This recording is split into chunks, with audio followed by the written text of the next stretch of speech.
One of the most common things I tend to hear from people at the gym is that they feel they need to be stretching more. Usually it's because they're experiencing pain, stiffness, or difficulty performing an exercise with a full range of motion. Where's my clapboard?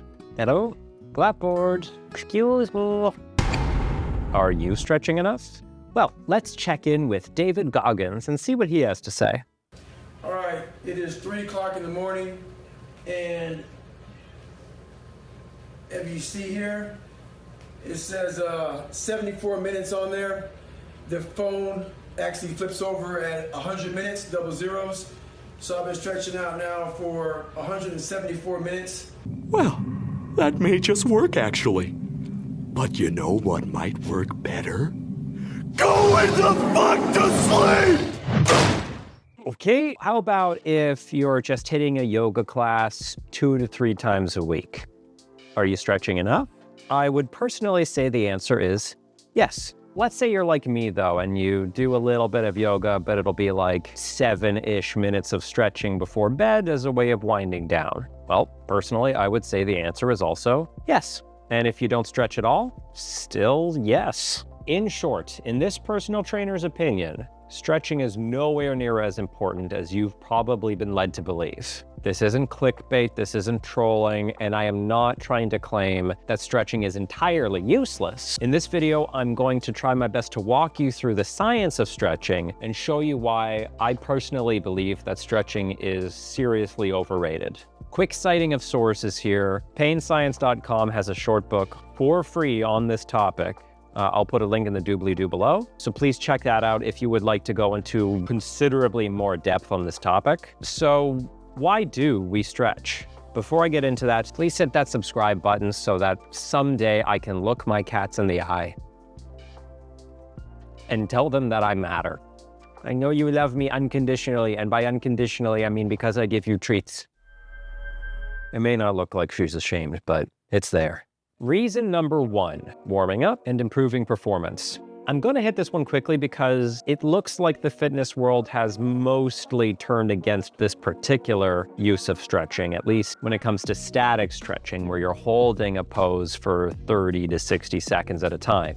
There are 2 reasons why people warm up before a workout. A, to prepare for movement, and B, to reduce the risk of injury in the training session. I'll touch on B later, but you want to literally warm your body up, which can be done with ideally some light cardio, or if you have the option, like me, just a brisk walk to the gym. The other aspect of movement preparation can be accomplished by doing easier versions of the exercise that you'll be performing. If you want to prepare for a run, you may do something like a light jog. To prepare for doing some heavy bench presses, you'll probably want to start with light bench presses. Since stretching doesn't actually warm your body, nor is it usually as specific to the movements you're going to train as just doing these lighter variations, stretching doesn't seem to have a whole lot of use in this context. There may be specific exceptions, but for the most part, I don't think most people require stretching in advance of a basic workout. Reason number 2, recovery and injury prevention. How often have you been told to stretch immediately after a workout? What specifically was the reason given? For some, it's the idea that stretching will help prevent you from getting sore. Even without looking at the science, logically this seems odd, since the thing you are recovering from probably involved putting tension on the muscles. So stretching, which also involves putting tension on the muscles, does what exactly to help? While animal studies have suggested that stretching can reduce inflammation, human data doesn't actually support the practical outcome of reducing muscle soreness after exercise. And besides, inflammation seems to be an important part of the recovery and adaptation process, so suppressing inflammation after exercise might actually be counterproductive in most cases. Well, how about preventing injuries? Well, the data on this one gets kind of weird.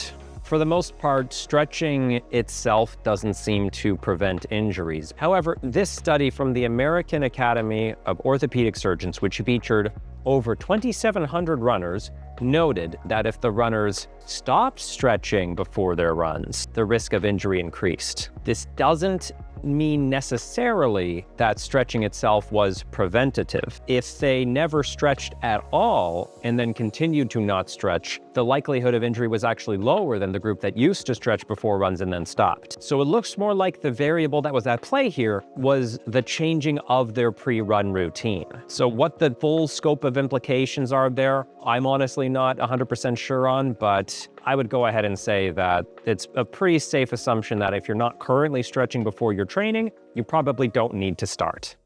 Reason number 3, improving flexibility. Now, I can imagine you on the other end of this going, Sean, come on, you're not going to claim that stretching doesn't even improve flexibility.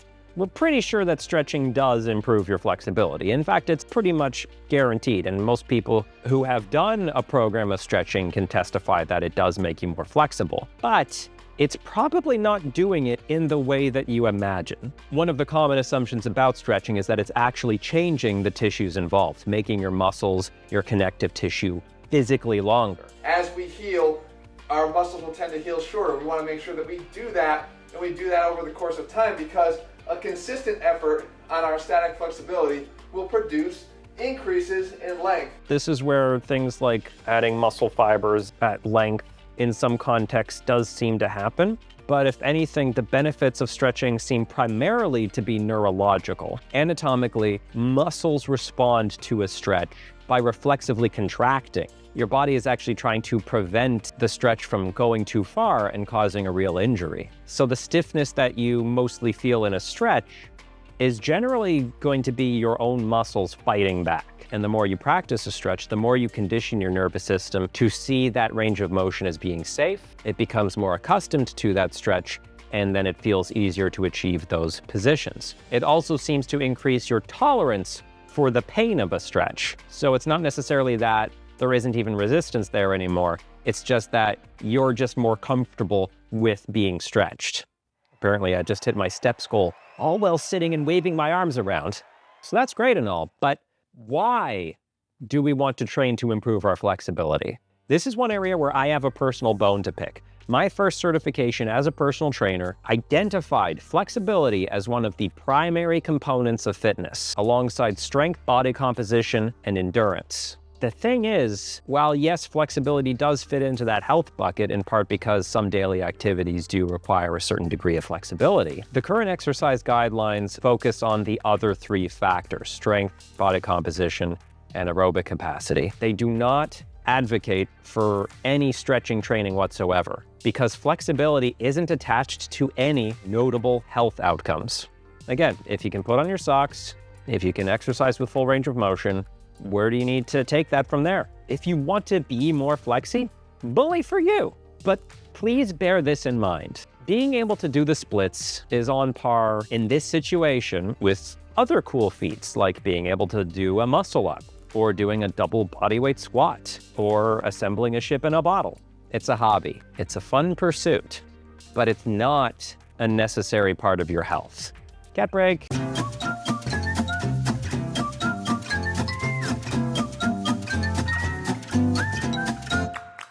And reason number 4, it feels good. Here's a science word for you: pandiculation. It's the thing that all vertebrates do when they've been sitting around for a while. Here is a video of a cat doing it. Stretching feels really good. It feels relaxing. A huge part of yoga's popularity is because it is much easier to feel calm and mindful when you are stretching or after having stretched.